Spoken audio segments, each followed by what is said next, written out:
And we will talk about Coptic. Coptic is the last stage of the ancient Egyptian language, so it is not a distinct language which is totally different from ancient Egyptian, but it is a kind of a variety of ancient Egyptian written around 200 to 300, and those became got written in the Coptic script. The Coptic script or Coptic alphabet is a alphabet consisting of Greek alphabet, 24 Greek letters, and also 2 to 8 demotic letters or more. Some of you know Coptic and Coptic alphabet, but this is an example of a Coptic alphabet on the right bottom, corner of the slide. I've showed Meroton, which is he listened to you guys, but you can see some Greek letters like alpha. This is a sigma, ancient script. Maybe you know some ancient script of Greek, like Codex Sinaiticus and so on. And this is omega, tau, mu, epsilon, rho, omega, tau, n. But this is a letter which is original, not in Greek alphabet, which is phi. It comes from the ancient Egyptian hieroglyphs, like or demotic or hieratic, which is letter of the horned viper, horned snake, which is represents the sound F, and also in Coptic with this phi sound, phi letter represents the sound F, phi, afsot meroton. And so the Egyptian language was written or has been written for more than 5,000 years, and it is still used at Coptic Christian liturgies and prayers. And it is probably extinct as an everyday language in the 14th to 17th centuries, but it is disputed. And there is revitalization movement from the end of 19th century, led by Claudius Labib and his disciples or his friends. And there were some still used in Coptic churches. And you can see, Coptic, maybe, can you see the, what is this? Can you see the, what is this? An internet browser. This is an internet browser. Can you see it? This is a book of Akpia, which is our prayer book of Coptic Church. And this is Pope Tawadros II, His Holiness. And this is a prayer book of ours. For example, this is the left column is Coptic. Coptic written in Coptic script, but it is an Egyptian language. And the second column is English, and the third column is Arabic. And this is a very famous Lord's Prayer, Our Father. Jepenio tetchen nifiowi mareftuvo enjet gram maresi enjet meturo petechnak maref chopi emefriti hen etfe nem hijen pikahi pen oik ente prasti mifna empou woch kaneteron nan evor emefriti hong enten ko evor enete wong entang erou woch emperenten echun epirasmos ala nachmen evor ha pipet ho gen pie Christos Jesus penchois jet tok te timeturo nem tigom nem pio shaenech amin. So some of you know there are some Greek loanwords like pirasmos, pirasmos, which is temptation, and Christos, Jesus. And I cannot I cannot find any other Greek loanwords, but yeah, Allah, yeah, but it means but. Yeah, usually Coptic has very many Greek loanwords because of the cultural influence of Greek. Because Egypt was governed by Greeks in the Ptolemaic period, and the Greek language was also upper class language in the Roman period, and also after that Byzantine period or Eastern Roman period, until the Muslim conquest by caliphate. Yeah, I will go back to the slide.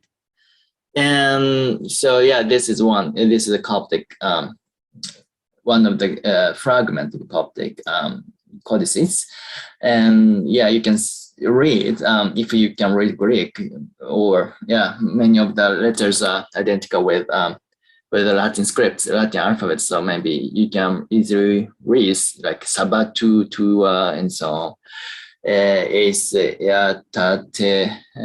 diates, tenes, pules. Probably this is not. Yeah, but this part looks like Greek. Yeah, no, it's Coptic, but there are many Greek loanwords here.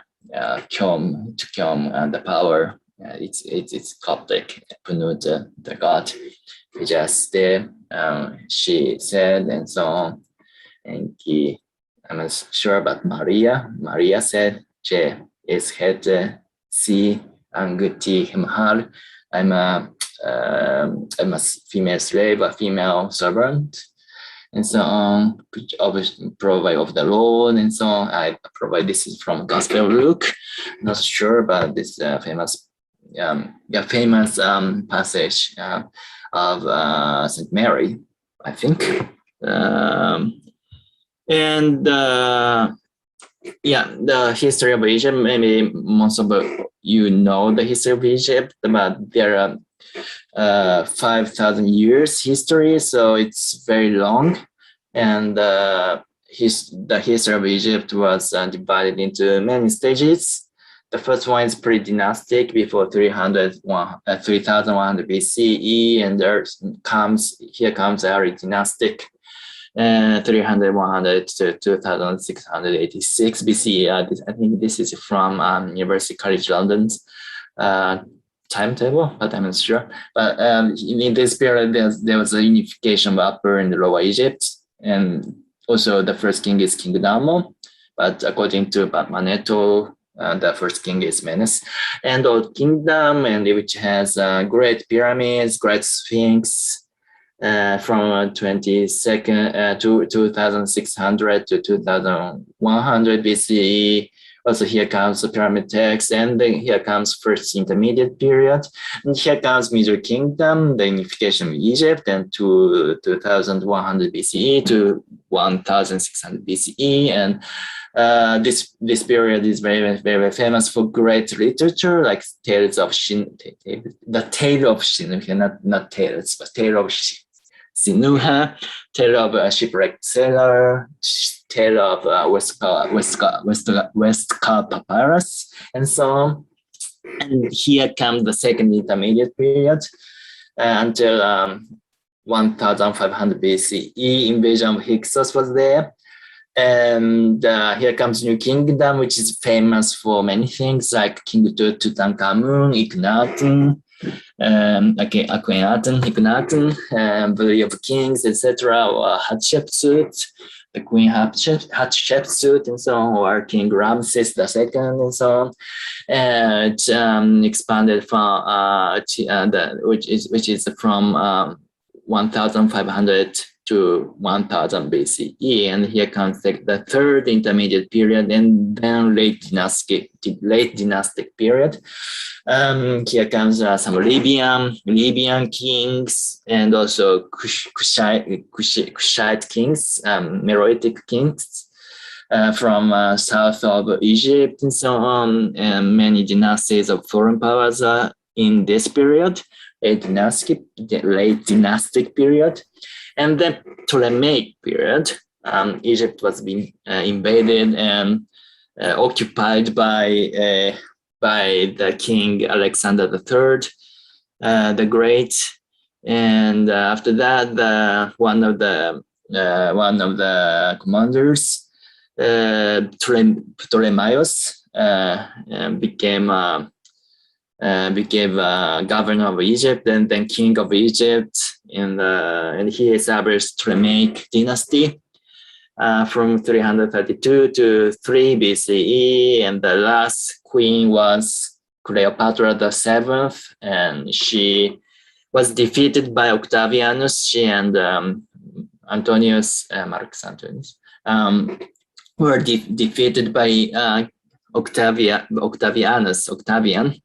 of Rome, and then with Egypt was governed by Romans after that. So Octavianus became the first emperor of Rome, Augustus, and then here comes very famous Roman emperors like Trajanus, which is very famous in Romania, I guess, because he invaded Dacia, and then Roman period, and there were many persecutions of Christianity, but Christianity was admitted in Rome by Constantinus the First, and became the state religion by the Theodosius the First. And the Roman Empire was divided into two: Western Roman Empire and the Eastern Roman Empire. And the Eastern Roman Empire was later called Byzantine Empire, and Byzantine Empire governed Egypt until the Muslim conquest. And especially in this Byzantine time, there was a rise of Coptic Christian culture, and so on. And people say ancient Egypt is like from before pre-dynastic period until maybe the end of the Ptolemaic or early Roman times. It depends on the scholar. And here comes Coptic Egypt, which is from late Roman time until today, but especially from the late Roman to Byzantine period, which is kind of when the Coptic culture flourished, which is called later Antiquity as well, by Peter Brown. And here comes Islamic Egypt, which was there was an establishment of Islam in the Arabian Peninsula, and Ibn Aras, General Ibn Aras, came to Egypt, and he invaded Egypt, and he established Fustat and so on. And here comes Islamic caliphates and also sultanates and so on. There are many Islamic what should I call dynasties after the Islamic Caliphate, after Ibn Aras invasion of Egypt, Fayyumid, Umayyad, Abbasid, Tulun, what is that? Fatimid, Ayyub, and Mamluk, and so on, and then Ottoman Turkish, Muhammad Ali, and modern Egypt. It's a very, very, very average. There are many other dynasties, so scripts for writing the Egyptian language. So Egyptian language were written in ancient Egyptian scripts and Coptic alphabet. So before Coptic Egyptian, ancient Egyptian were written in hieroglyphs and hieratic, which is a kind of cursive script of hieroglyph, but a bit different, and demotic, which is very cursive script, derived from hieratic. And Coptic stage of ancient Egyptian language was written in Coptic alphabet, 24 Greek letters, 7 to 8 demotic derived letters, and this is kind of out of the rail, but which was derived to Nubian alphabets, and written Nubian alphabet were used was used for writing Old Nubian language in Makuria and Nubadia, Nubian kingdoms, also Arodia too, I'm not so sure, but also Nubian alphabet has 3 Meroitic letters added. Meroitic, it had different which is alpha syllabary or alphabet from ancient Egyptian script, but derived from ancient Egyptian script. And Nubian alphabet has 3 Meroitic letters. But which the Coptic alphabet is shared with Nubian alphabet.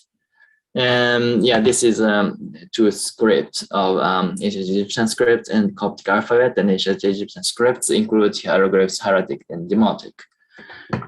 And some of you know the writing system of Egyptian scripts, but yeah, I will explain. Ancient Egyptian scripts are consisted of 3 types of glyphs. The first one is phonograms, which represents sounds. And the second one is logograms, which represents a word. And third one is determinatives, or AKA classifiers.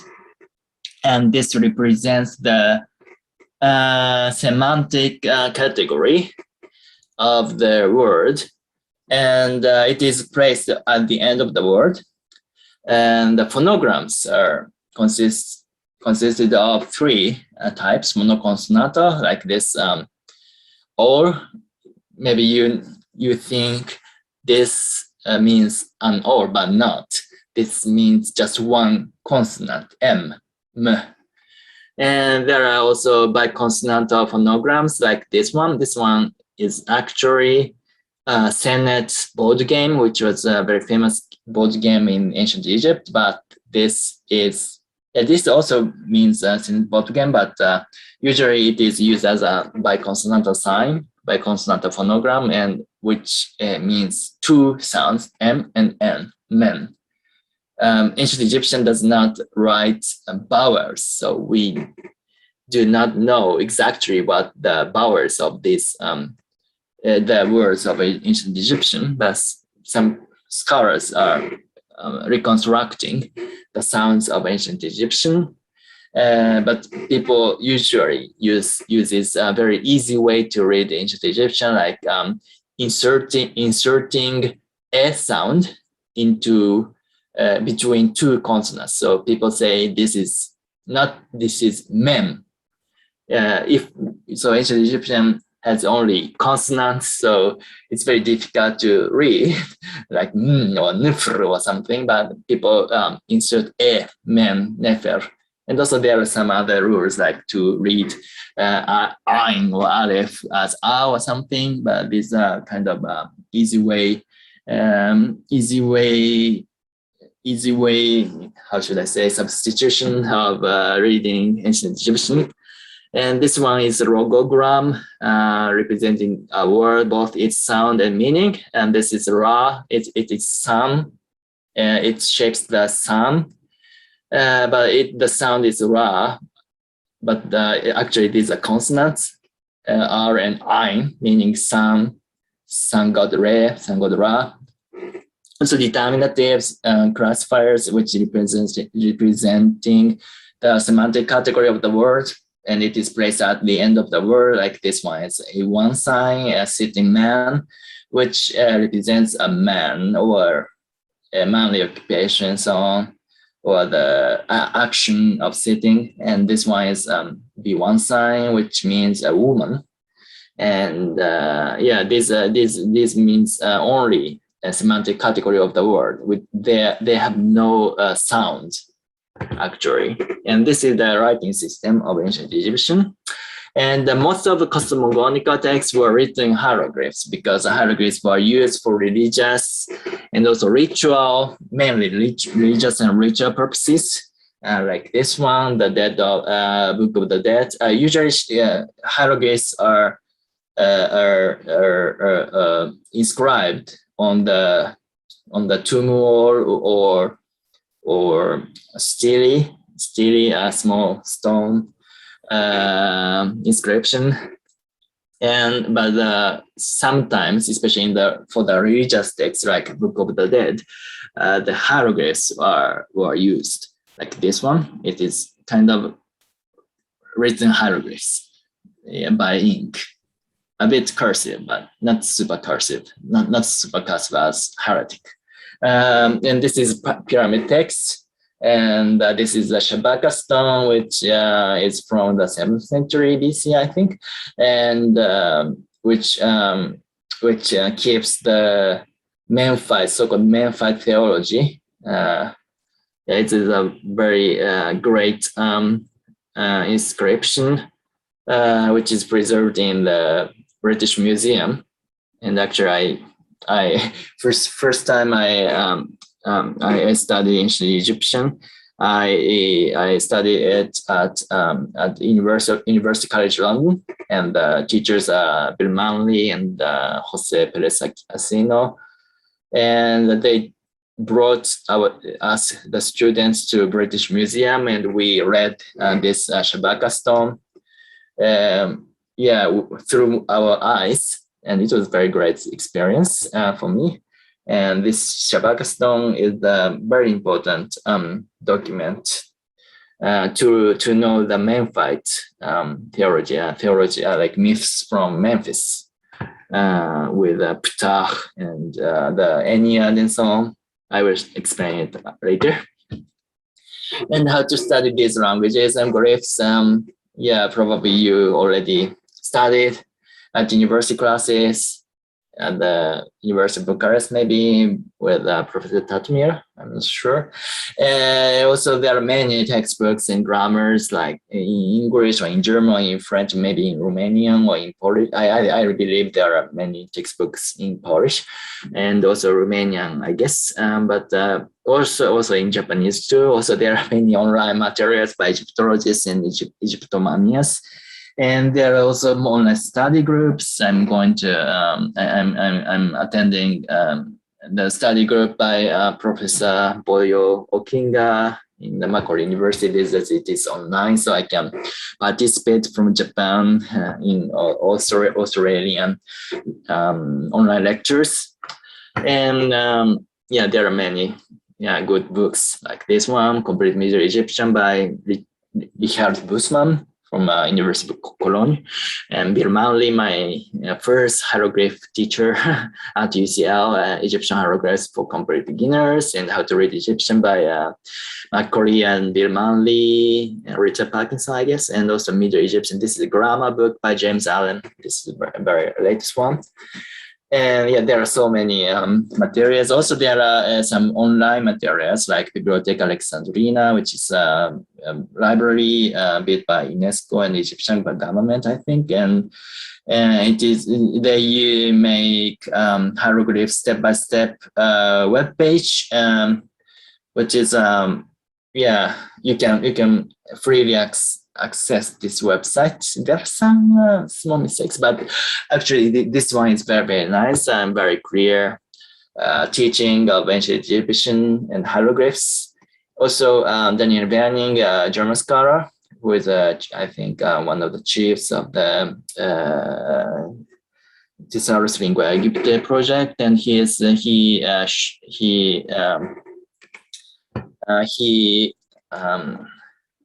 wait a minute, sorry.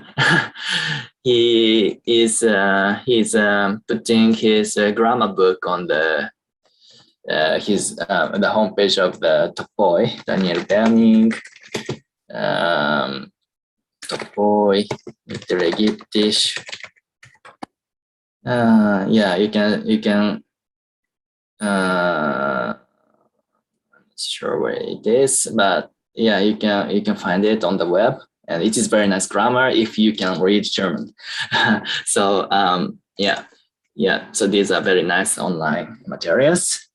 And also, so we read a bit of pyramid text. There's I think very good class after me of pyramid text, but it is the oldest religious text in the world.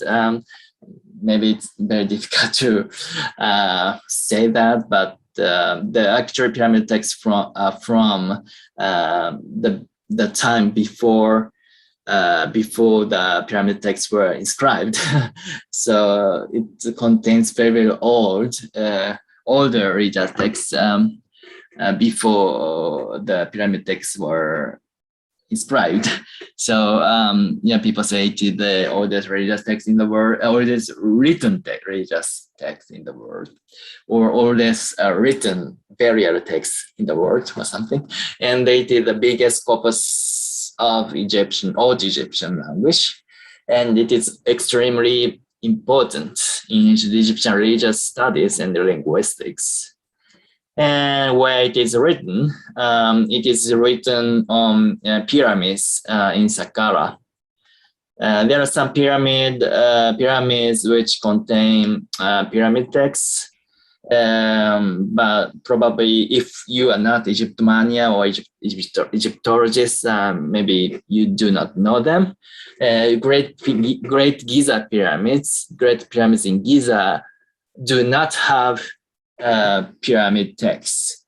For example, the famous Khufu, Khafre, Menkaures pyramids do not have pyramid texts. Yeah, actually they are from 4th dynasty in Old Kingdom. And only 5th, 6th, and 8th dynasty pyramids in Saqqara have pyramid text, but not the famous step pyramid. The famous step pyramid is from the 3rd dynasty, and which has no pyramid text. Only 5th, 6th, and 8th dynasty pyramids, especially the 6th dynasty periods.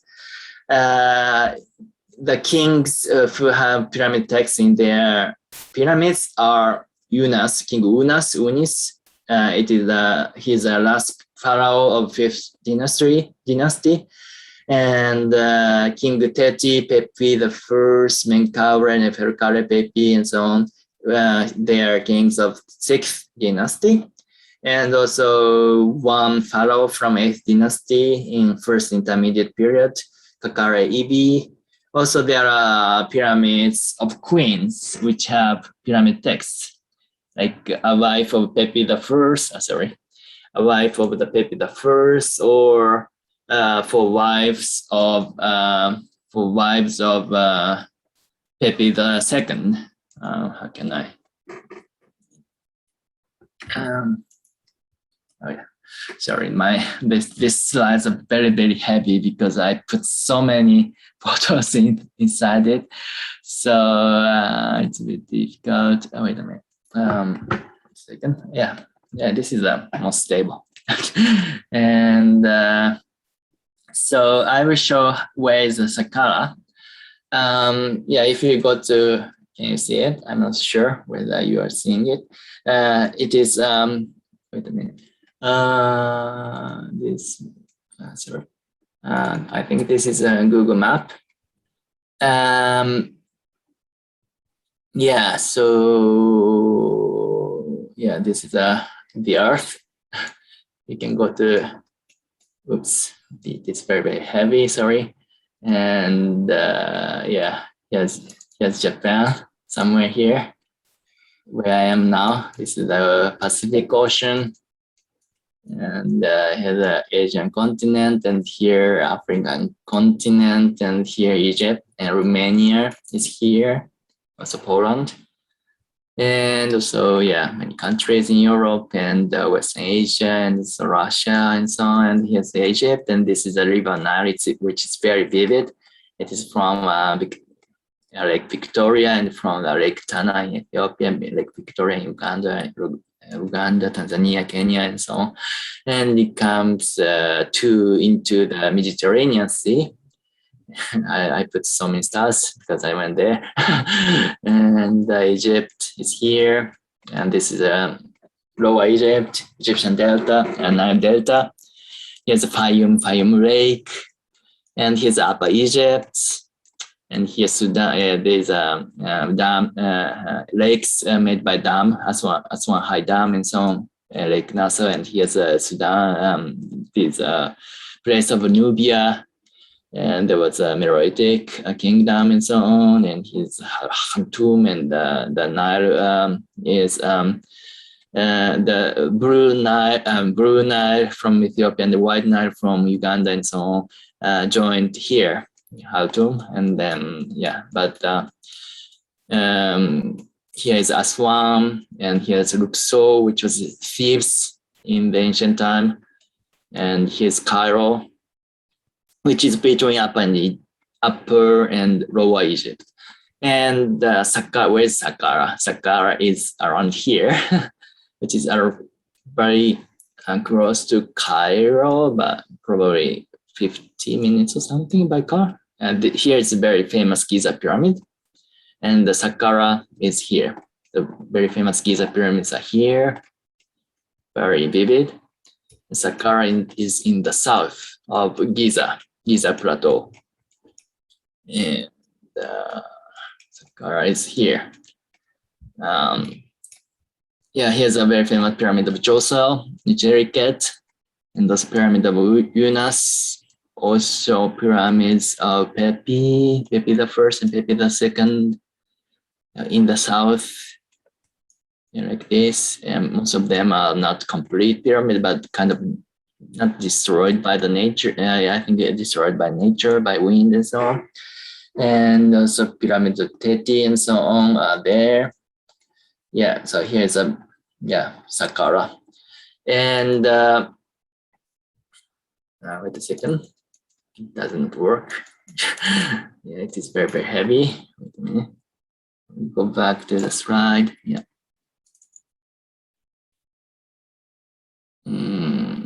It works. So this is this is a photos of when I came to Saqqara from Giza Plateau. So Giza Plateau is here, and Saqqara is in the bottom. At the bottom, it is like 45 minutes, but actually it took more than 45 minutes. And this is in the Saqqara. There are so many palm trees.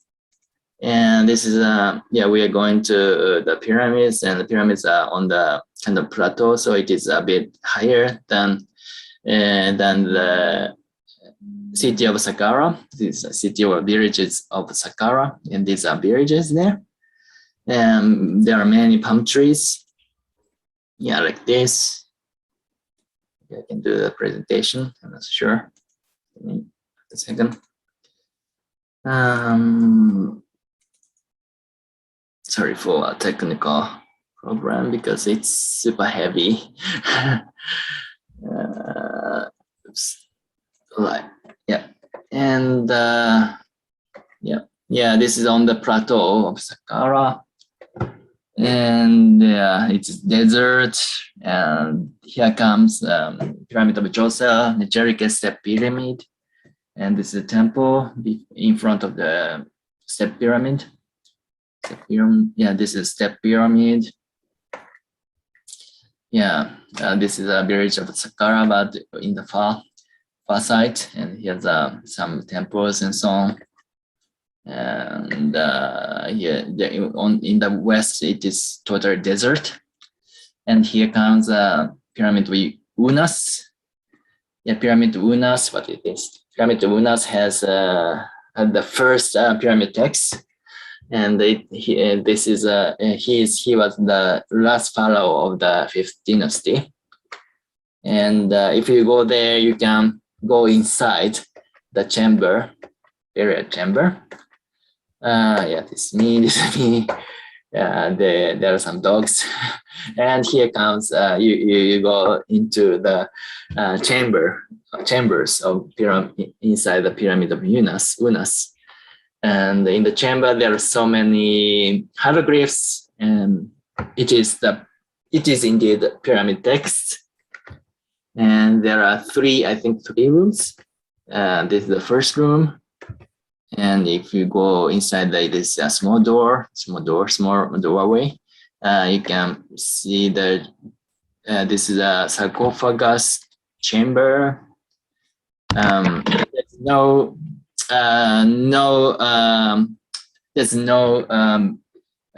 mummy of King Unas, but I think it was a sarcophagus. Here's yeah, also this walls are inscribed pyramid texts completely. Also the ceiling, they have some stars. Yeah, this is ceiling stars and also pyramid texts. And this is the Egyptian guide. And this is a pyramid text. It says Unas. This rabbit is a biconsonantal sign, meaning W and N. And this, how should I say? This is a wave actually, but it is a monoconsonantal sign, meaning N.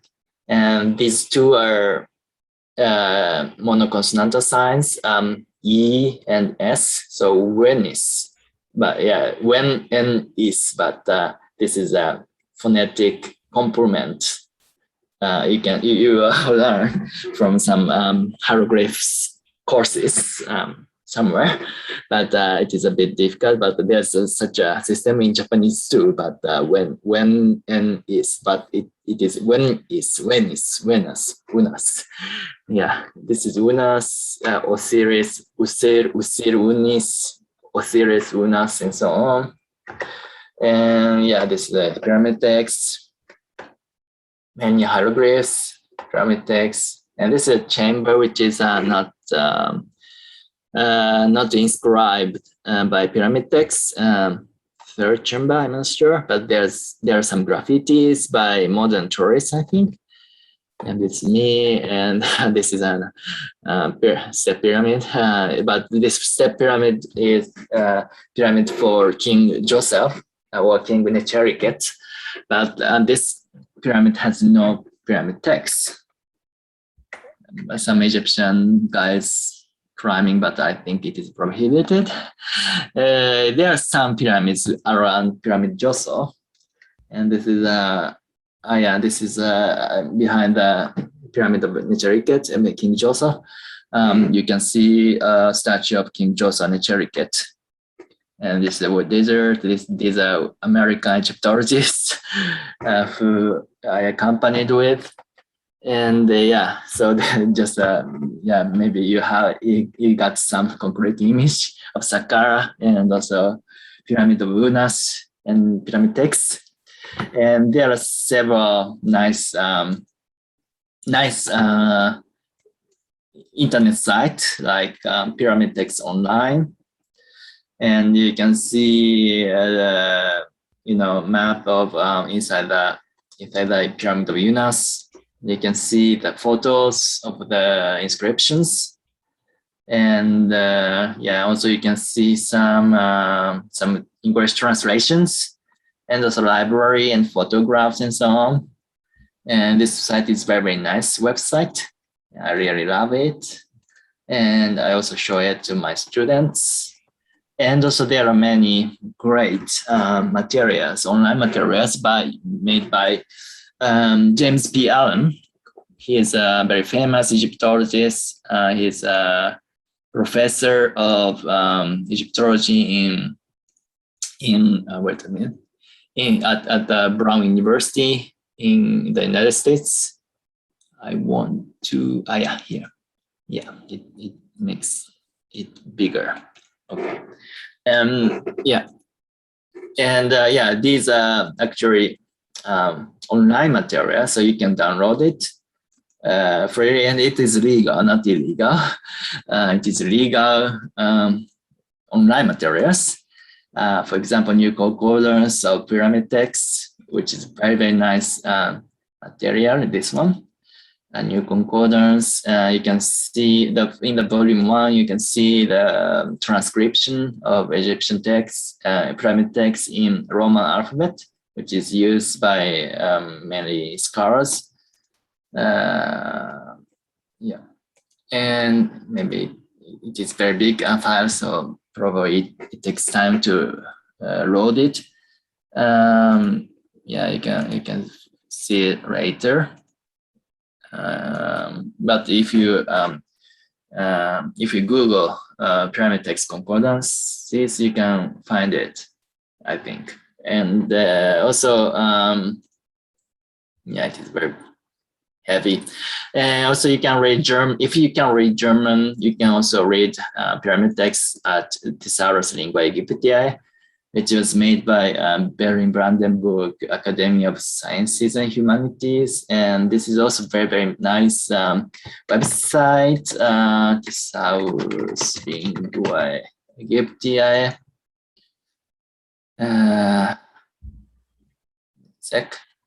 I guess yeah, you can log in with the guest address, guest account, right? And if you go there, you can see some listed Egyptian beata, and I'm not sure what Megang, which means life, and you can see the the attestations of this word. And if you click start, you can. Do you see the browser? Is it okay? I'm not sure whether you see the right screen of mine, but yeah. So these concordance of this word ankh, life, and it has various, probably there are some pyramid text examples, but there are too many, 1,996 attestations.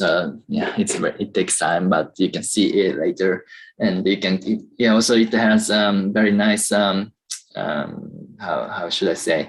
Yeah, it's very user-friendly. If you click the word in the concordance, you can see the meaning of the word, and you can also search the word in the concordances. It's very, very useful, and many Egyptologists are using it. But it is mainly in German, but there are some English version, but not complete. And yeah, so we are reading the pyramid text. Also, there's a translation of pyramid text in English. Also, there are translation in French, in German, or in Japanese, or probably in Romanian, I guess.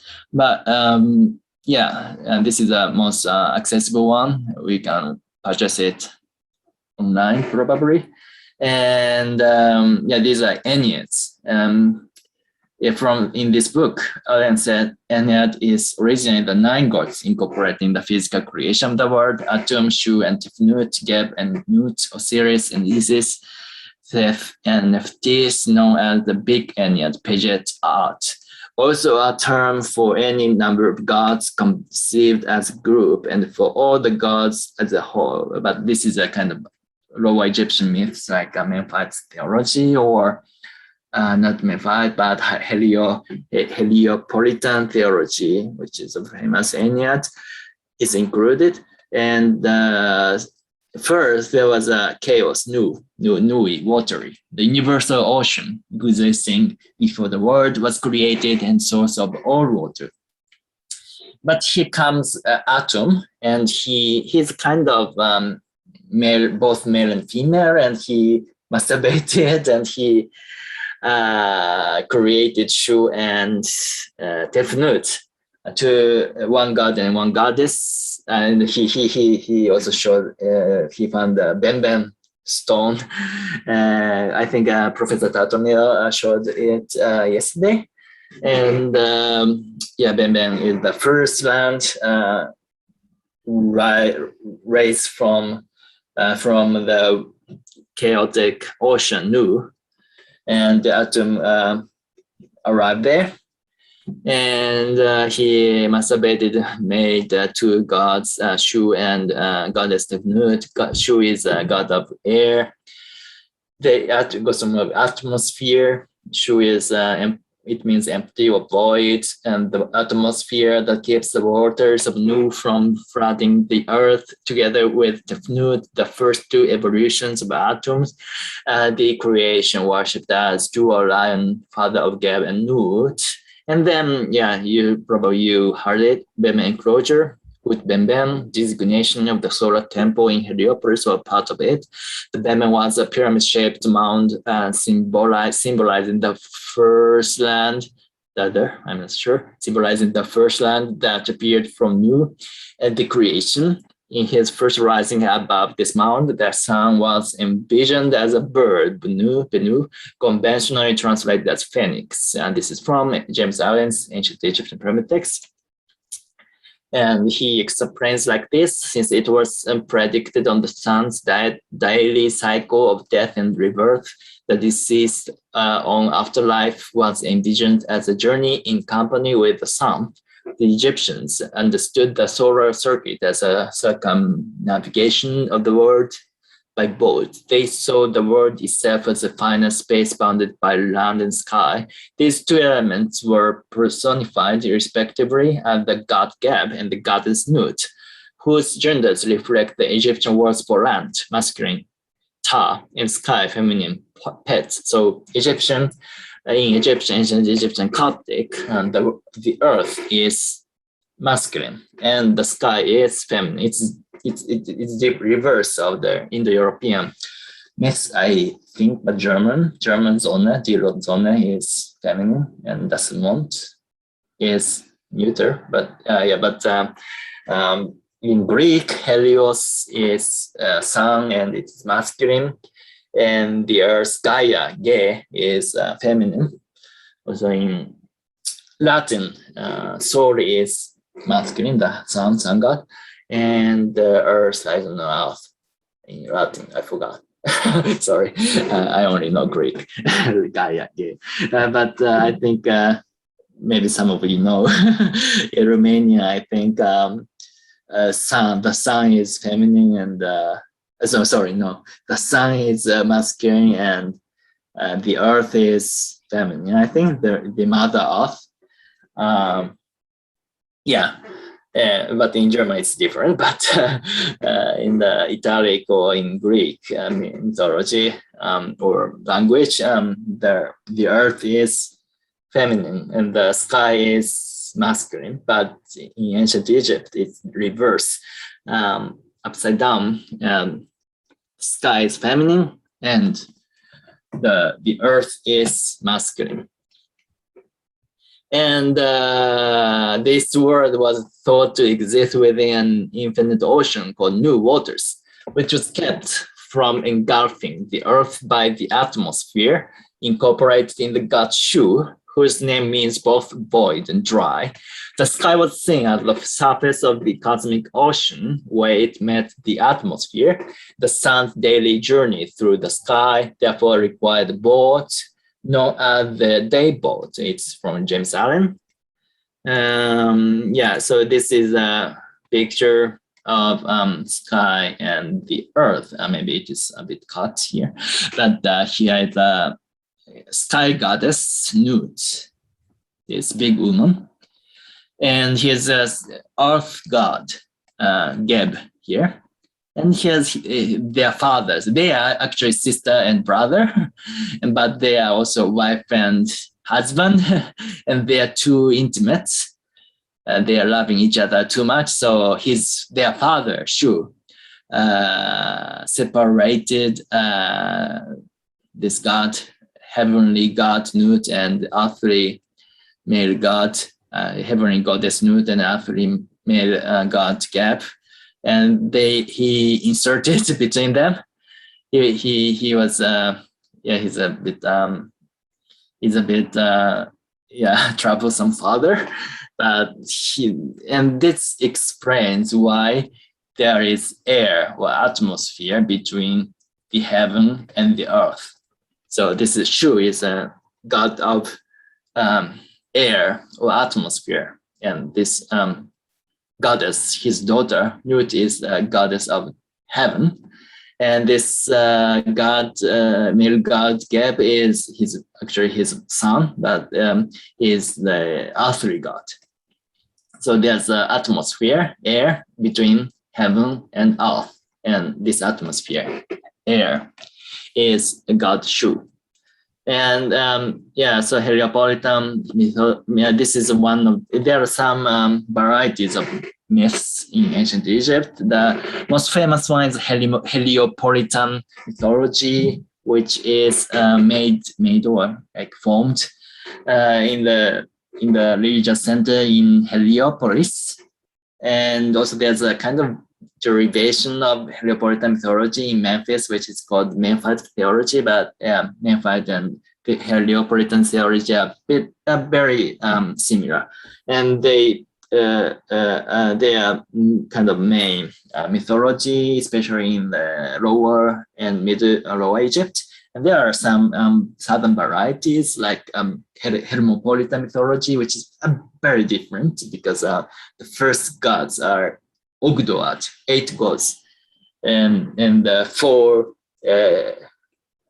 frog-headed male gods and 4 snake-headed female gods, and and the last one is Amen, which was the main god in another mythology, Theban mythology.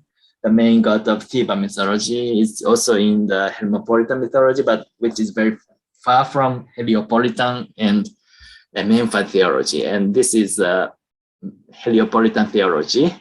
And there are nine major gods, which is called, they are called Ennead.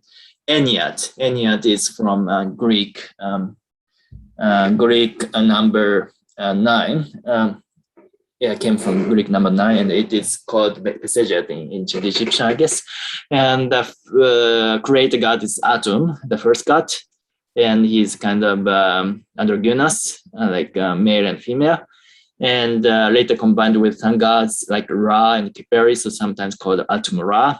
And his children are Tefnut and Shu. Tefnut is goddess of moisture, and Shu is god of air or atmosphere, and they are also spouses, and they gave birth to Nut and Geb, goddess of sky and god of earth, and these two are sister and brother, but they are also wife and husband, and they gave birth to Isis, god of throne, magic, harvest, the mother of horse. Osiris, god of underworld, plant, harvest, resurrection, the husband of Isis. They are sister and brothers, but they are also wife and husband. And Seth, god of storm, desert, war, and so on. The husband of Nephthys, and Nephthys, goddess of mourning, rituals, the dead, harmony, and so on. The mother of Anubis, but the father is Osiris, so it's a bit difficult. They are brother and sister, but they are also wife and husband. There are some lovers like Nephthys and Osiris, but Nephthys' true husband is Seth. And there are so many disputes and the conflicts between these among these brothers. And later in the New Kingdom, there was famous story of Osiris versus Seth, and Osiris was killed by Seth, and Isis resurrected Osiris, but Osiris was killed by Seth again, and the Horus, son of Isis and Osiris, battled with Seth, and so on. But it is a famous story from New Kingdom, and this is the Ennead, and these gods appear in pyramid texts, but there are also other gods and goddesses, like Thoth, the famous god of wisdom. Ptah, it is a main god of Memphite theology. He's a city god of Memphis, the capital of Egypt at the time. Saqqara is the necropolis of Memphis, and Neith, and so on. And there are circa approximately 200 gods and goddesses in Unas pyramid texts.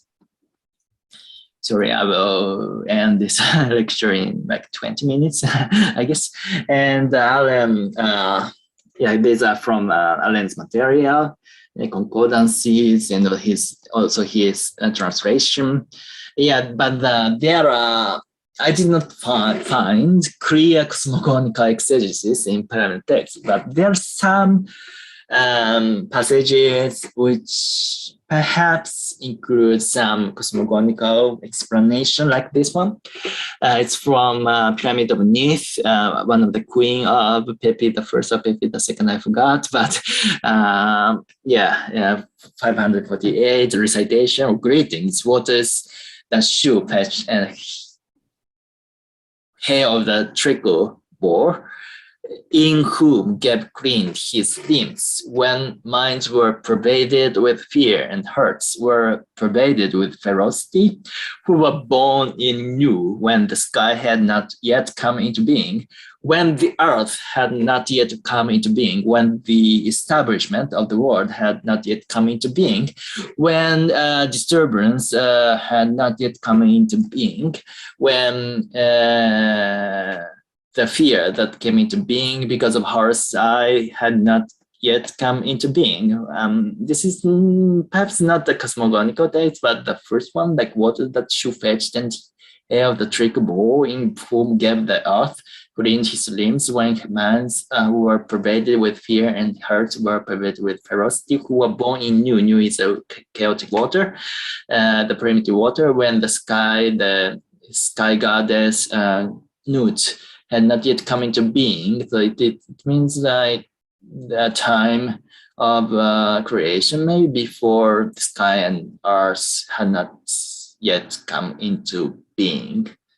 Yeah, the pyramid takes a kind of compilation of spells, and also barrier prayers, also hymns to major gods or minor gods.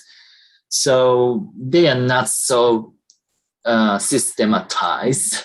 The most systematized text is Shabaka stone of Memphite theology in the 25th dynasty, but pyramid texts are not so systematized, so it's a bit difficult to know the cosmogony from pyramid texts, but you can find some cosmogonical-ish texts inside the pyramid text. This is from the concordance. It is the ancient Egyptian. This one is Pyramid of Pepi, Pyramid of Nate, and so on. Yeah, pyramid texts are written in various pyramids, so there are some parallel texts.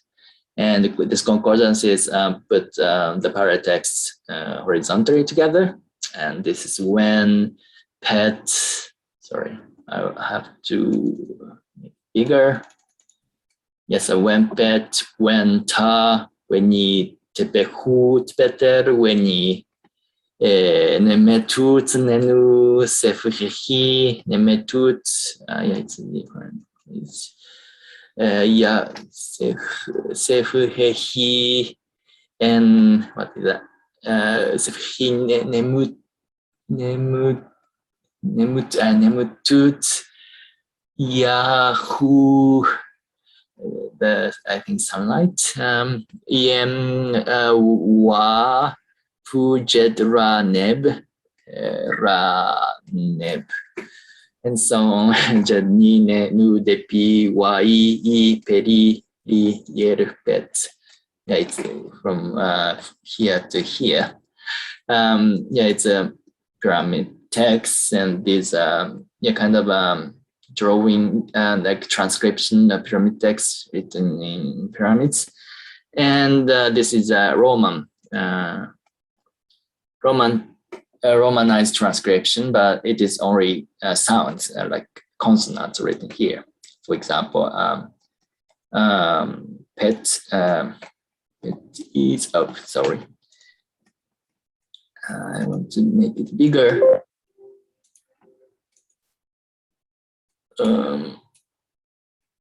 Yeah, great.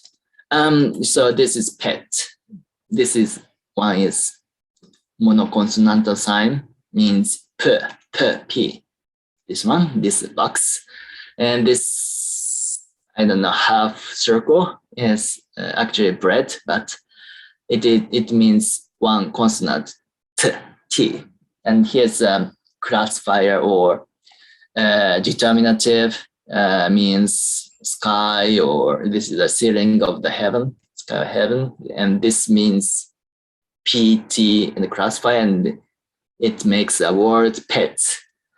Pet, and yeah, it is pe is a sky.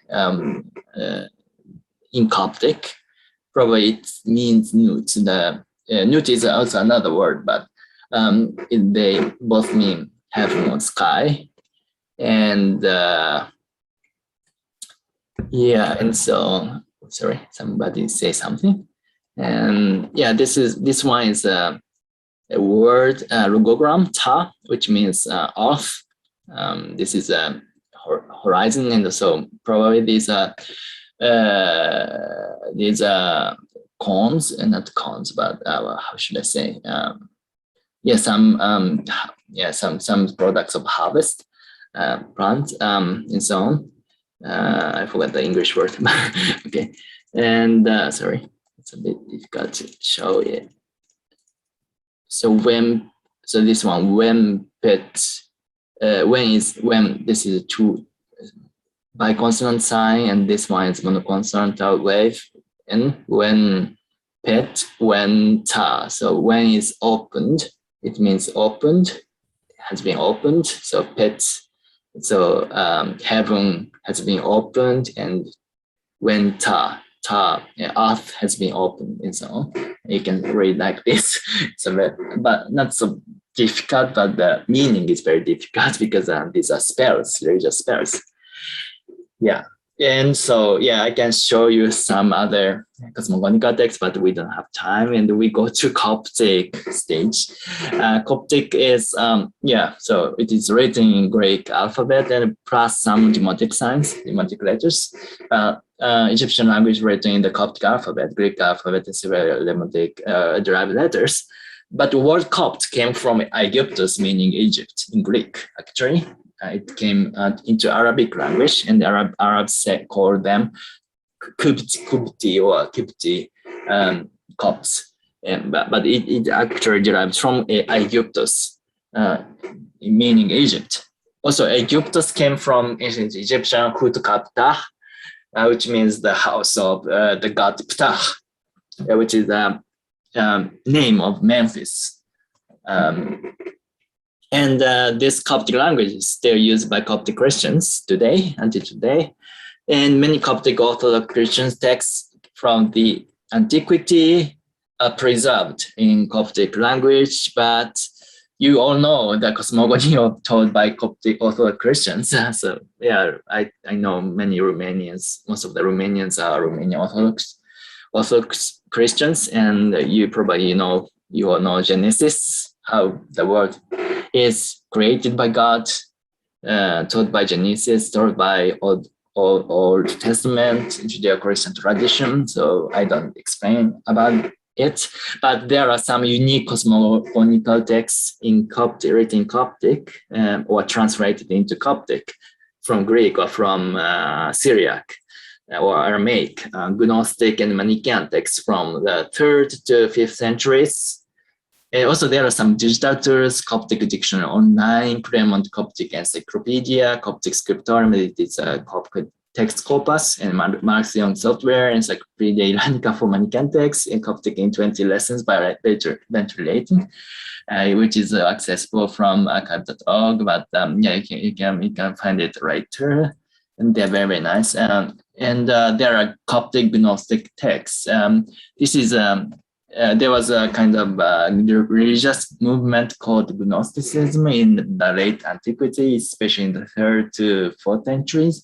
And there are also a Gnostic version of Christianity, and they produced some texts, some gospels, like Gospel of Thomas, Gospel of Philip, Apocrypha of John, and so on.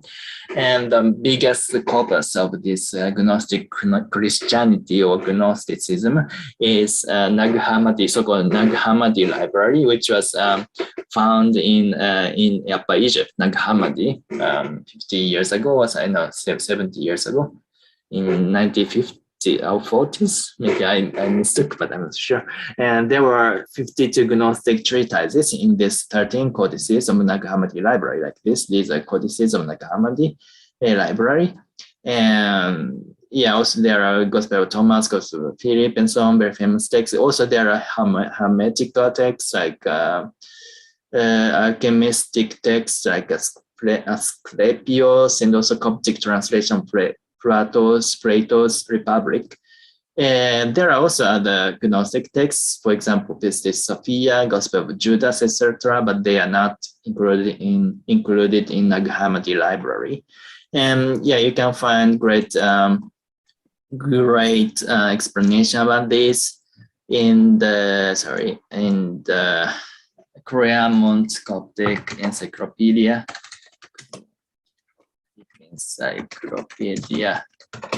Gnosticism or something. I hope you can see the browser. And you see some good materials on this site. Yeah, so here comes PDF file written by also explanation about Gnosticism written by very famous scholar. I think it's Quisper or somebody. Quisper, Jerry Quisper. Gnosticism, a modern term invented by scholars to indicate arbitrarily all sorts of currents of late antiquity that stresses gnosis and intuitive knowledge of revealed mysteries. It should be limited to writings of the group that called themselves Gnostics, the Apocryphal of John, and products of thinkers like Basilides of Alexandria or Valentinus of Alexandria and Rome, and Marcion, Sinope Rome, who was familiar with the concept of the Gnostics and Christianized them. So that, there's a very big explanation here, but basically they're kind of dualist, but they don't believe that this world was made by Demiurgos, false god, and there was a true god, the great father or father of light, and he created this, and he was the kind of like, he ruler of the, world of light, which is a true world, but this fourth world made by Demiurgos is very, it is evil, and but we human beings have some elements of the great father, and we should do some nirvana, or we should do some. We should go to the the true world, ruled by a great father, and so on. But there are so many varieties of this Gnosticism. There's two famous varieties are Valentinians and also Basilidians. I'm not sure how to call it in English, and also Marcion of Sinope has kind of influence of Gnosticism, but not totally. But he first said the God of Old Testament is a false god, but the God of New Testament is the true God, and so on. And this idea is usually shared by other Gnostics. And you can also, there are very good materials on the web, especially Manichaean software, which was made by Milan Konbitska, I think. You can read, for example, Apocryphal John online in this with this URL. Most of the texts of Nag Hammadi library were written in Sahidic dialect with Heliopolitan influence, Sabachthanic influence. There are some dialects in Coptic, and some of them are totally written in Sabachthanic or Heliopolitan dialect. For example, the Thomas the Contender and so on.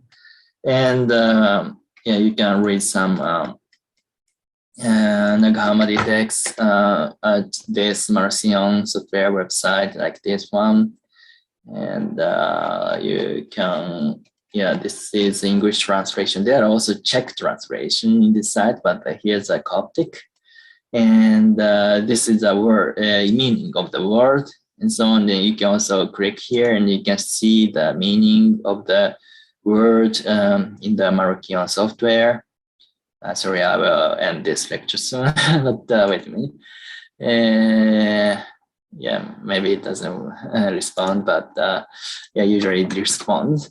If you want to see the creation is in this in this text. There are some words like create, and the archons created 7 powers for themselves, and the powers created for themselves 6 angels for each one until they became 365 angels. And these are the 40 pyramid, with etc. etc.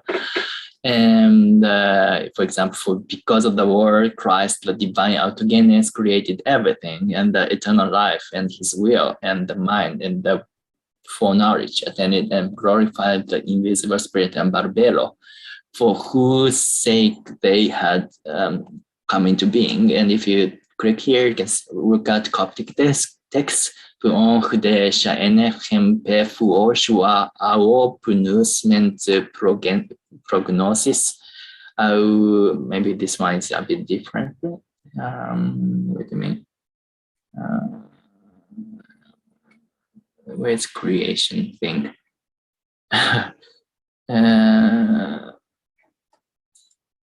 Create. There are so many. Yeah, there are 80 attestation. So I'm not sure where it is. But yeah, I can see some attestations. Yeah, maybe this. It's from 7-9. Pushaje afuaf in Sapuoshe without again. Yeah, here. Aftamio empteref. Engipe Christos puautogenes in the gods autogenes, the Christ. This is a subject marker, and Aftamio, he created everything, and so on. Yeah, there are some kind of cosmogonic-ish text passages here, but not very systematized, but yeah, more systematized than pyramid texts. But yeah, there are so many research literature in this cosmogony of Gnosticism, so you can also look at it. For example, there's a series of Gnosticism from Brill, and so many famous scholars wrote about cosmogony in Gnosticism. And here comes, I want to talk about Manichaeism. Manichaeism is a religion established by Mani, who lived in the 3rd century, and he's a Persian noble or Parthian noble, and he and his father were members of Elkasites, Gnostic Jewish Christian religious group in Lower Mesopotamia called Muqtasila, Washers, Baptists in Firis by Ibn al-Nadim in Arabic.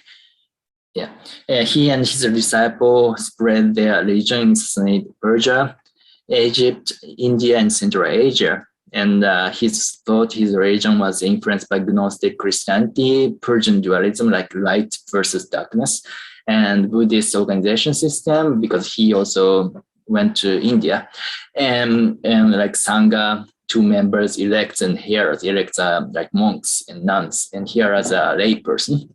And so on, and he got some ideas from Buddhism and Christianity, and also Zoroastrianism, and so on. Especially in the West, Coptic or Greek, Latin text, he emphasized the Christian ideas, like his Parakletos and so on. Mani is Parakletos and so on. But in the East, like in classical Chinese or Sogdian texts, he emphasized the Buddhist aspect of Manichaeism. His Mani is a Buddha of light, light Buddha of light, and so on. Yeah, and it's a kind of mixed religion, kind of, but they also have some uniqueness. And Manichaean Cosmogony is very, very wild. It is attested in also Manichaean Coptic texts written in Heliopolitan dialect, Kephalaya of the teacher, Kephalaya of the wisdom of my Lord Mani, which is being published by Ian Gardner, Jason Bidun, and Paul Dilly, and Kephalaya was published by Polotsky, Porfita Funk, Belief and so on. And there are also Manichaean Sota, Manichaean Naxis and so on.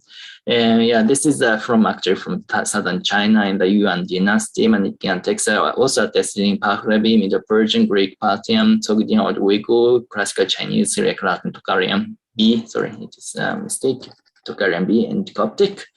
And the Coptic has so many Manichaean materials from Madinat Badi and also Kelis. And you can see some cosmogonical